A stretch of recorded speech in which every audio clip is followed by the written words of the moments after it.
Bonjour, dans cette vidéo nous allons parler des tas binaires. Qu'est-ce qu'un tas binaire? Tout bêtement c'est un arbre binaire, comme on en a vu précédemment, qui a comme propriété à la fois d'être complet et dont la valeur de chaque nœud est supérieure ou égale à celle de ses fils. Alors complet, qu'est-ce que ça veut dire? Ça veut dire que tous les niveaux de l'arbre sont remplis, sauf potentiellement le dernier, et dans ce cas-là, si le dernier n'est pas rempli, ce sont d'abord les nœuds sur la gauche qui sont remplis. Donc par exemple, ça c'est un tas complet, ça aussi, ça aussi, ça aussi, ça aussi. Mais par exemple, si j'ai ça, ici, ce n'est plus un tas complet. Pourquoi? Parce que tous les niveaux sont remplis, sauf le dernier. Donc jusqu'à là, c'est bon. Mais là, j'ai commencé par remplir d'autres nœuds avant de m'attaquer à cela.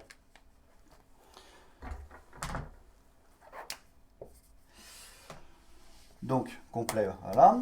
Et concernant l'autre propriété, la valeur de chaque nœud est supérieure ou égale à celle de ses fils. Alors supérieure ou égale dans le cas où on est sur un tas max, inférieur ou égal si on est sur un tas min. C'est le cas opposé. Donc ce qui veut dire que forcément on va se retrouver avec le maximum de notre arbre à la racine. Et c'est cette propriété qui va nous intéresser.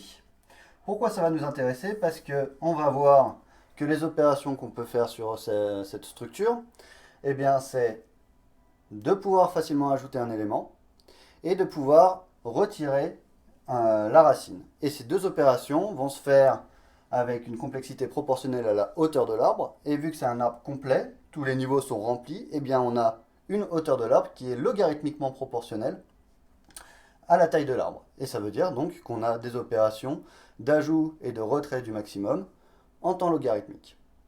Donc ça c'est très très pratique parce que pour tous les cas où on a un ensemble de valeurs pour lesquelles on veut récupérer successivement le maximum, eh bien la structure de tas est tout à fait adaptée. C'est une structure qu'on appelle par ailleurs une file de priorité. Donc on a ça. Donc par exemple si j'ai les valeurs, je sais pas, 12, 28, 5, 3 et 54 dans mon arbre, je sais que 54 va être en haut. Ensuite, je vais avoir des valeurs plus petites, mais plus grandes que le reste. Donc les deux plus grandes après, c'est 12 et 28. Je peux les mettre dans l'ordre que je veux. Il n'y a pas forcément d'ordre entre les fils. Le fils gauche peut être plus grand que le fils droit ou inversement. On s'en moque à ce niveau-là. Donc 12, 28. Et puis après, il me faut les valeurs suivantes plus grandes. 5 et 3. Donc là, j'ai un tas. Alors bien sûr, ce n'est pas comme ça qu'on va le construire algorithmiquement. Hein. L'idée, ça va être quoi? Pour ajouter une valeur, ce qu'on va faire, par exemple, je veux ajouter la valeur 30, eh bien, je vais la placer à la première place disponible, c'est-à-dire en bas de mon arbre. Voilà. Et ensuite, ce que je vais faire à chaque fois, je vais regarder, je vais comparer mon nœud courant avec son père. Et si ma valeur est plus grande que celle du père, j'échange. Donc là, 30 est plus grand que 28, j'échange. 30 n'est pas plus grand que 54, c'est bon, je suis à ma place. Et du coup, ça m'assure que j'ai toujours un tas binaire. Parce que s'il est plus grand que son fils, forcément, que son père, forcément quand j'échange, il est plus grand que le fils où il était, vu que c'est son père, et on vient de dire qu'il était plus grand, et que l'autre aussi, vu qu'il est plus grand que le père, et que le père était forcément plus grand que les deux fils, il est forcément plus grand que le deuxième fils s'il existe. Ok, donc bon, on va se reprendre un exemple. Je veux insérer 8. J'insère 8, je me mets là. Hop, il n'est pas plus grand, j'arrête. Je veux insérer 72. Première place disponible ici. 72 est plus grand que 5, j'échange.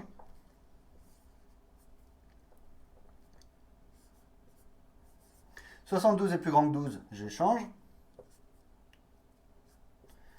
72 est plus grand que 54, j'échange.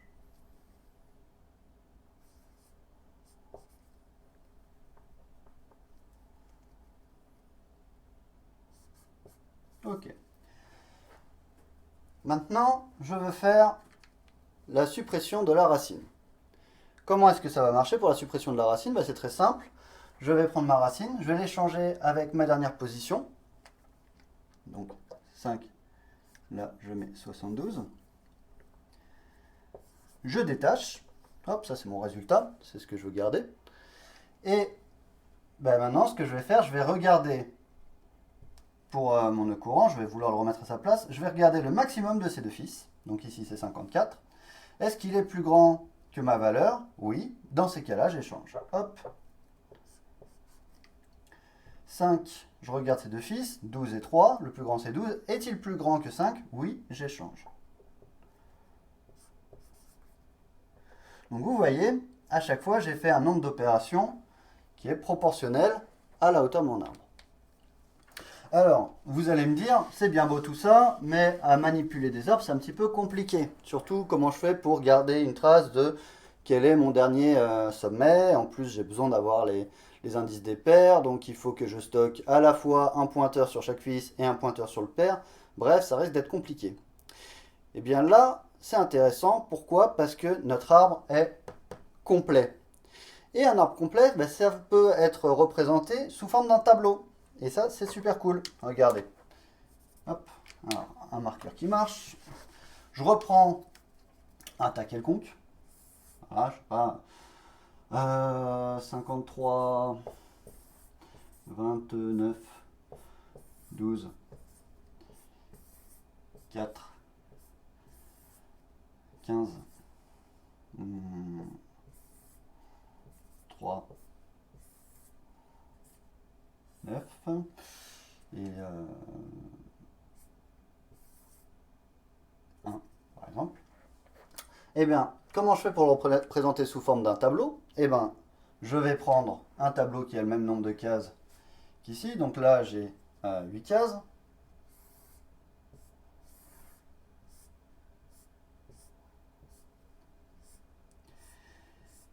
Et je vais stocker niveau par niveau mon arbre. Donc 53, 29, 12, 4, 15, 3, 9 et 1. Alors c'est bien beau de stocker les valeurs, mais comment je fais pour retrouver qui est le père de qui? Eh bien c'est très simple. Regardez, lui, ses fils, c'est lui. Lui, ses fils, c'est lui. Lui, ses fils, c'est lui. Lui, ses fils, c'est lui. Ça ne vous parle pas encore des masses. C'est normal. Alors on va faire une petite analyse. Donc les indices de mon tableau. 0, 1, 2, 3, 4, 5, 6, 7. Alors, je me fais une petite table. J'ai un indice I. Son père, à quel indice est-il? Son fils gauche, à quel indice est-il? Son fils droit, à quel indice est-il? Donc pour I égale 0, le père, on va dire que c'est lui-même, 0. Son fils gauche, il est en 1. Son fils droit, il est en 2. Pour un indice 1, son père, il est en 0. Son fils gauche, fils gauche, il est en 3. Son fils droit, il est en 4. Pour l'indice 2, 0, 5 et 6. Pour l'indice 3, 1, donc 3 c'est 1, et c'est en 7. Alors là, il n'y a rien d'autre, mais bon, on imagine bien que ce serait en 8. 4, 1, là ce serait donc, je les mets quand même d'une autre couleur pour dire, on sait qu'ils existent, même si voilà. Donc là ce serait en 9 et en 10.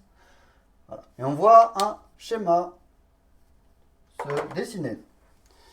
Pour un indice hypothétique X, non, celui-là il ne marche pas. Tac, tac, tac. Pour un indice hypothétique X, est-ce que je peux avoir une formule qui me donne mon père? Eh bien oui, ce serait x moins 1 divisé par 2. Donc x moins 1 divisé par 2. Alors bien sûr, c'est division entière. Hein. Donc on prend l'arrondi inférieur, enfin le flow. Donc regardez, 1 moins 1, ça fait 0, divisé par 2, ça fait bien 0. 0 moins 1, ça fait moins 1, divisé par 2, ça fait 0 si on prend la division entière. 2 moins 1, ça fait 1, divisé par 2, ça fait 0. 3 moins 1, ça fait 2, divisé par 2, ça fait 1. 4 moins 1, ça fait 3, divisé par 2, ça fait 1, et ainsi de suite. Pour le fils gauche, eh bien c'est 2 fois x plus 1. Hop. Donc 0 fois 2, 0, plus 1, 1. 2 fois 1, 2, plus 1, 3. 2 fois 2, 4, plus 1, 5, et ainsi de suite. Et pour le fils droit, ben c'est 2x plus 2.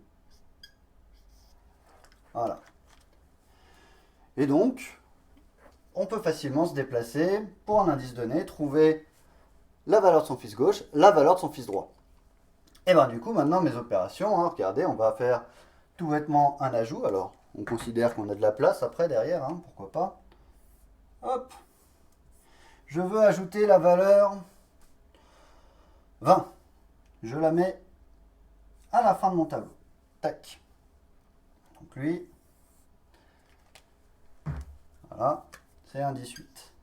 Un 18, je regarde la valeur de son père, donc je fais 8 moins 1, 7, divisé par 2, ça fait 3. Hop.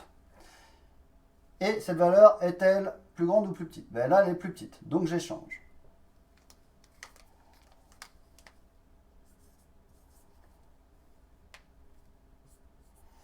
Je recommence à partir d'ici. Je suis à l'indice 3, du coup. Mon père, 3 moins 1, 2, divisé par 2, 2. J'ai la case 29. 29 n'est pas plus petit que 20, donc je le laisse à sa place. Et là, je suis de nouveau sur une structure d'arbre. Hein, si je reprends mon arbre sous sa forme d'arbre, ben ça fait, hop, j'ai changé. Et je suis là. Et je suis sur une structure de taille, il n'y a pas de souci. Pour la suppression du maximum, eh bien, je fais ce que j'avais dit la dernière fois, c'est-à-dire 53, je l'échange avec 4. Je sais, hop, 53, c'est une valeur, c'est plus dans mon arbre, mon tas, je considère qu'il va jusque là. Hop, donc il faut faire attention à ça. Hein. Là, je viens d'enlever une valeur, donc bah, mon tableau a une case de moins. Et bah, je vais calculer ces deux fils, prendre le maximum. Là, le maximum, c'est celui qui est en 1, 29. Il est plus grand, j'échange. 29, tac, et 4. Je fais la même chose ici, hein, tant qu'à faire. Donc j'ai 53. 53 justement que je viens de mettre en bas. J'ai 4. 53 ici que je détache. Et maintenant je fais descendre. Donc là j'ai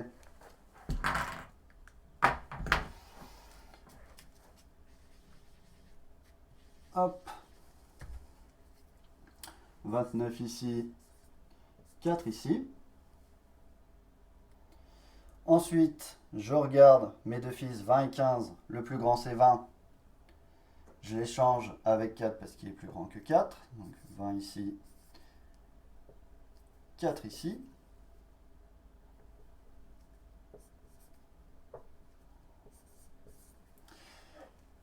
J'ai un fils qui me reste qui vaut 1. 1 est plus petit que 4. Je laisse à sa place. J'ai fini. J'ai bien une structure de tas et mon sommet qui était le max qui est extrait. Et donc j'ai bien mes opérations d'ajout et de suppression qui sont en temps logarithmique.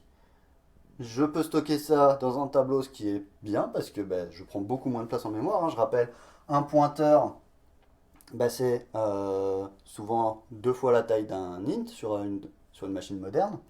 Donc là, s'il fallait un pointeur pour le fils droit, un pointeur pour le fils gauche, un pointeur pour le père, ben, j'ai 3 pointeurs, donc la taille de 6 entiers, pour stocker un seul entier, pour représenter un seul entier. Donc c'est 7 fois plus lourd d'avoir cette représentation-là que celle-là.